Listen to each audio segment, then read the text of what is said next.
what has happened in the West Asia and the situation between Iran and the United States. It seems, as it was mentioned by U.S. Ambassador to Israel, Mike Huckabee, says that Donald Trump has decided not to bomb Iran, but to put pressure to bankrupt Iran. This is the main goal right now. The blockade is there, putting economic pressure on Iran. And on the part of Iranians, they have the same sort of strategy. They believe that they can outlast Donald Trump. And this is what's going on between the two sides. We don't know if there would be any attack this weekend. Maybe they're going to do something.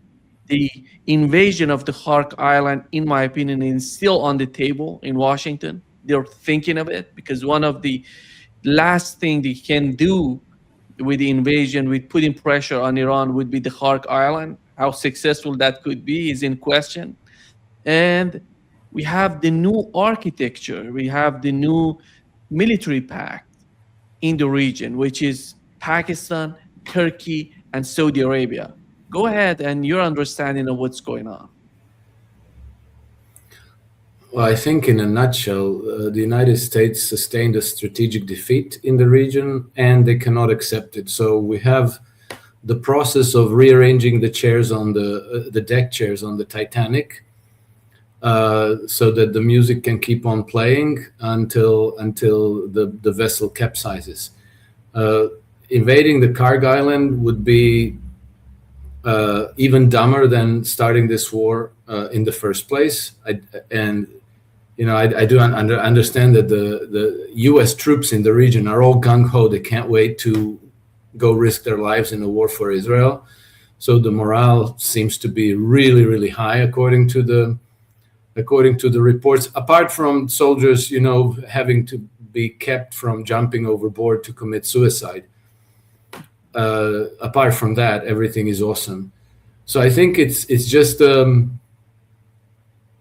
strange process of perpetuating denial. Like we're going to take Karg Island, or we're going to destroy their energy infrastructure. We're going to bankrupt them. You don't have the ability to do any of that. So it's lost. Stop rearranging the deck chairs. Accept the defeat and correct the course of your policy. Of course, none of that is going to happen, but a rational person would have to come to this conclusion, except in this case you have something of a gambler's ruin. Gambler's ruin is when a gambler at a gambling table realizes that he has lost his fortune. The impulse is to keep gambling in the hope that somehow the next move you might regain some of your lost fortune. Accepting defeat here would be devastating, not to the American people, immediately, but it would be devastating to the whole ruling establishment. Because part of the importance of the Western Asia is that it's a very resource-rich region, which has been mostly subjugated to Western financial interests for many decades now, even over a century. They have made very significant investments there, and those investments have generated very significant cash flow that always flowed towards the Western money center banks, because they all had to sell their exports in US dollars, and all those dollars were being recycled in the West. So this sustained the Western financials banking system. It also was recycled in large part to funding the US government. And this is now coming to an end. You mentioned the new military pact. I don't know, we shouldn't call it an alliance, I guess, but let's call it a military cooperation pact between Turkey, Saudi Arabia, and Pakistan. And my impression immediately is that it's a strange kind of pact, because you have two credible military powers and one pipsqueak. So why would Turkey and Pakistan sign a military pact with Saudi Arabia? It's not like Saudi Arabia is going to come to their aid if India invades Pakistan or if Greece goes to war against Turkey. I think what happens instead is that the Saudis have understood beyond the shadow of doubt that the protection racket they've been paying for in hundreds of billions of dollars to the United States doesn't work, that the United States cannot protect them. And then at the same time, they have very large US dollar balances in Western financial institutions, as well as a sovereign wealth fund. And so they need to use this otherwise, and they need they need other military powers to provide them that protection. And so I think this was probably done at the initiative of the Saudi Arabia. And I think that Turkey and Pakistan have a financial interest in this pact. But the very fact that they went ahead with this, that the United States was not involved in negotiating this military arrangement, and that the United States didn't comment on it, they didn't say anything, suggests that the United States is terribly embarrassed by this. And they have no answer. And it's a very clear signal that they have lost credibility and that they have lost leverage in that region, which means that it's a massive step in the direction of American eventual eviction from the region. And I saw a lot of initial interpretations on like the next day. Many people interpreted it as like, aha, there again, all these people are now going to make themselves a bulwark for protecting American interests and Israel in that region. Because, at least formally, Pakistan is still an ally of the United States, and Turkey is also an ally of the United States and a member of NATO. And Saudi Arabia is also an ally of the United States. But I don't think that is correct. I think that's because all three of these nations have shared the same common threat to their national security, and that's Israel. So Israel has been actively and repeatedly undermining Pakistan.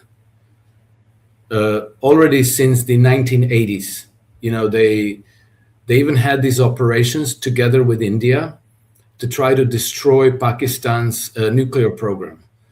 Israel brought their jets to India to take off from there. India gave a name to this operation. It was called Operation Shakti. I think it was maybe at some point in the 1980s, maybe.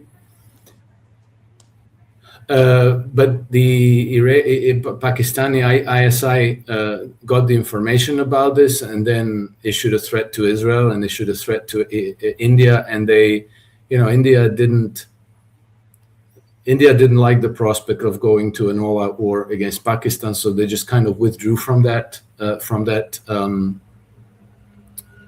operation. And then Israel had to drop it because they had no way physically to send jets against Pakistan without having India as their aircraft carrier. And then they tried the same, I think, in the late 1990s, 1998 or something like that. I might be mistaken about the dates, but they tried again and again.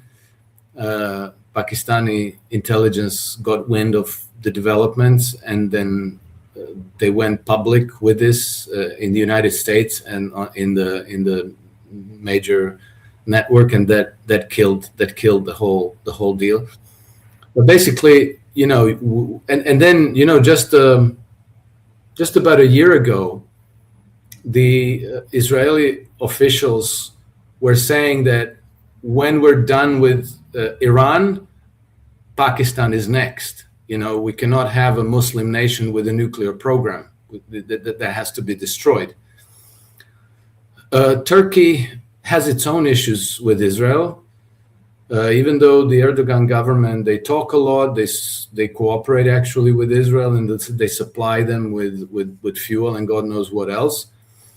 But the Israeli officials, maybe not in government, but around the government, close to the government, had been saying that Turkey is the new Iran, the new greatest threat. And Naftali Bennett was saying that they're preparing to go to war against Turkey.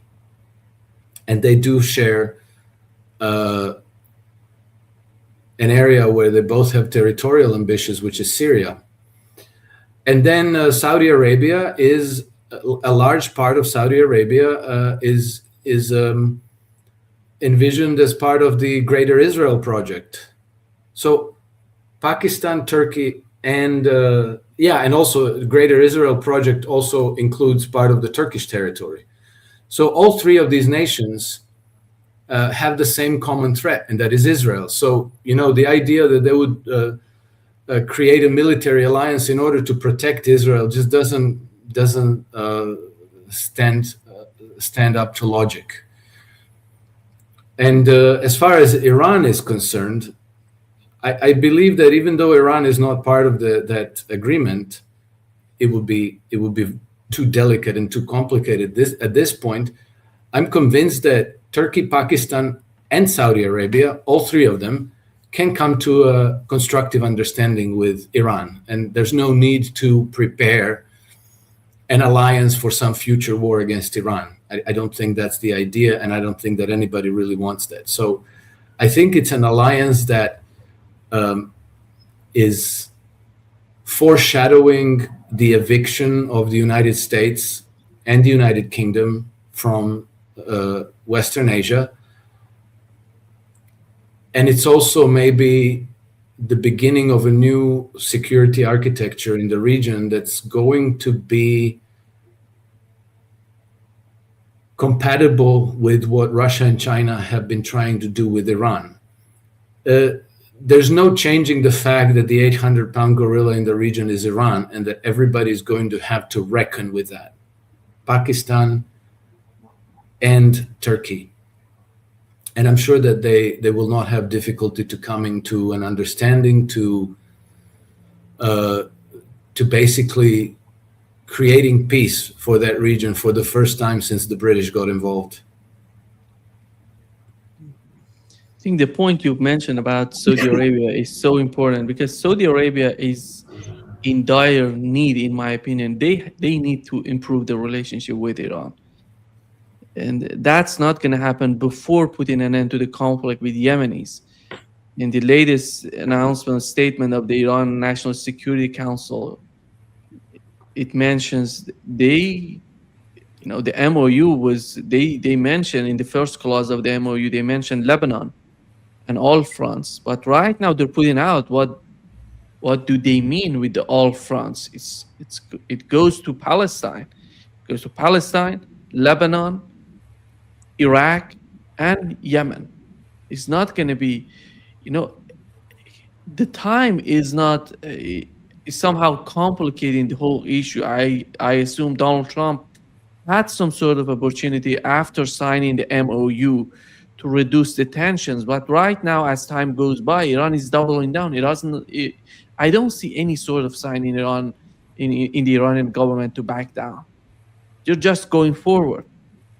And Saudi Arabia in that calculation, Saudi Arabia has a crucial and important role, because they are in the center of this problem with Yemen, with the siege on Yemen.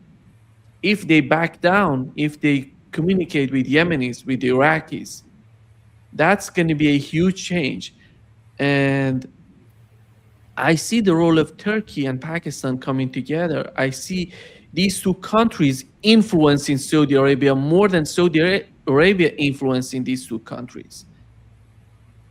Yes, I think you're absolutely right about that, Nima. I'm going to speculate a little bit here, but I think that the arrangement also has its financial dimension. As I said, the Saudis have a great deal of money in the West. I don't know, it's going to be over $1 trillion. I actually looked it up at some point, but I looked at all the Gulf kingdoms together. So I think that the largest chunk belongs to UAE, but then Saudi Arabia is right next. And so it's going to be close to $2 trillion between their trade balances and their sovereign assets funds. And you know that the West has no trouble freezing people's assets if they decide that, if the Saudi king's misbehaving, and, then you're locked out of your money. So now, signing a defense agreement with two countries that are formally friends and allies to the United States means that Saudi Arabia is going to have to probably be paying something for this protection. And so there's going to be a financial aspect to this arrangement, which means that the Saudis are going to be transferring a good chunk of those billions to Turkey and to Pakistan. And I wouldn't exclude the possibility that they're going to make an arrangement where Turkey and Pakistan are going to hold some of that money for them. So let's say that the cost of protection is $1 billion a month, but the Saudis are going to be paying them $3 billion, and the $2 billion is going to be laundered back to the Pakistanis. Because if Saudi Arabia today said to Scott Bessent, right, we don't quite trust you holding our assets, so would you please be kind to transfer that money back to us or to Pakistan or to Turkey or to China? Bessent would say, well, how about we send you some F-16s, F-35s, soybeans, whatever, rather than, they're not going to give them the money back. And so this is a way maybe to launder some of that money back to themselves. I think that Pakistan, Turkey, and Saudi Arabia all have that interest in common. And at the same time, the United States might not be able to say no to either Pakistan or Turkey, since A, they're very credible military powers, and B, they're formally friends and allies. And I think the United States doesn't need more enemies in that region. So they're going to have to be cooperating. And then I think as far as Saudi Arabia's hostile posture towards Yemen and to a lesser extent towards Iran is probably a smaller problem to solve. I think right now it's complicated because the United States still has the hold on Saudi money. They still have troops in Saudi Arabia. They still have their aircraft carrier strike groups in that region. So Saudi Arabia still has their head in the bind a little bit with the United States. So they cannot, they cannot say okay, I'm done with you. Leave our country, vacate your bases, send us back your money, because that's not going to work out. So they have to kind of solve the problem gradually. But I would guess that if conditions matured for Saudi Arabia to wean themselves off of American protection racket, that a peace between Saudi Arabia and Yemen could be brokered relatively easily by, say, Iranians. And I think that the Saudis and the Iranians, even though they are kind of on the opposite sides of this fault line of this current war, they both have interest to not escalate between themselves. Iran doesn't need Saudi Arabia as an enemy, and Saudi Arabia sure doesn't need to antagonize Iran either. So I think that Saudis for the moment have to pretend to be a loyal ally to the United States. But I'm certain that there are back-channel communications between the Saudis and the Iranians, which are much more friendly and constructive, and that they are kind of biding their time for conditions to mature, for them to completely be in peace, and then to conclude a peace with the Yemenis as well. With Ansar Allah, of course, I'm not talking about the Southern Transition Council.